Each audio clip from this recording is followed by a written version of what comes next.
intervention vise à initier un projet de recherche destiné à fournir des solutions d'adaptation au changement climatique pour la gestion quantitative des ressources en eau. Alors c'est vrai, nous ne sommes qu'au début, il faut le dire, d'immenses bouleversements à venir.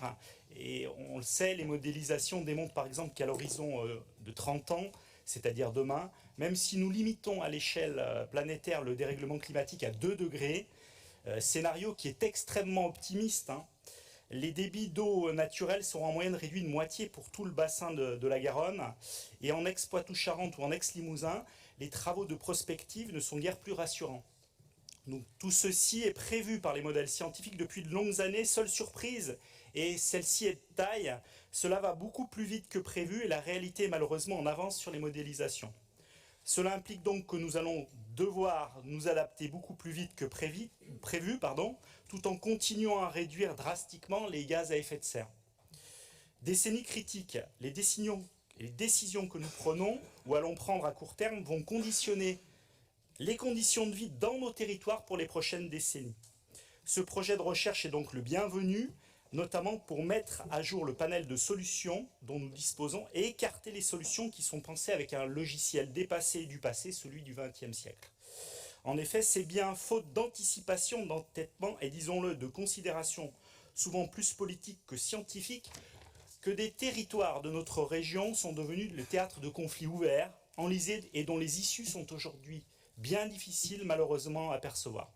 Je pense évidemment à des projets comme COSAT dans le Lot-et-Garonne, où face à un coup de force de quelques responsables syndicaux agricoles irresponsables, radicalisés et menaçants, la plupart des élus sont restés silencieux, au détriment même de l'état de droit. Le qualificatif d'ailleurs d'éco-terroristes et d'indignation sont donc aussi ici même sur ces bancs à géométrie variable.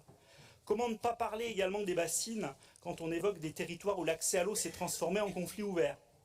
Là aussi, l'incapacité à anticiper, le manque d'apaisement de quelques grands élus promoteurs de ces projets ont grandement participé à inévitablement faire monter la pression et ainsi créer les conditions d'une situation devenue aujourd'hui difficilement contrôlable. Alors oui, encore une fois, ce projet de recherche est une bonne nouvelle et une opportunité pour enfin écouter la science et non des considérations guidées par les intérêts d'une minorité obsédée par la protection d'une rente et d'un modèle qui ne peut fonctionner qu'au détriment du plus grand nombre.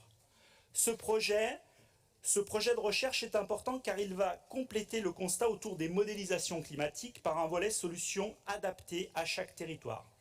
Ce qui démontre, au passage, que l'État ou des collectivités, y compris la nôtre, ont jusqu'ici pris des engagements à hauteur parfois de dizaines de millions d'euros à l'aveugle, comme dans le cas des bassines. Des décisions, des engagements politiques pris non sur la base de faits scientifiques, mais sur des opinions. Il n'est jamais trop tard pour replacer la raison. Il n'est jamais trop tard pour replacer la raison et l'apaisement au cœur des décisions publiques. Nous vous avions écrit en ce sens, Monsieur le Président, début avril, un courrier resté sans réponse.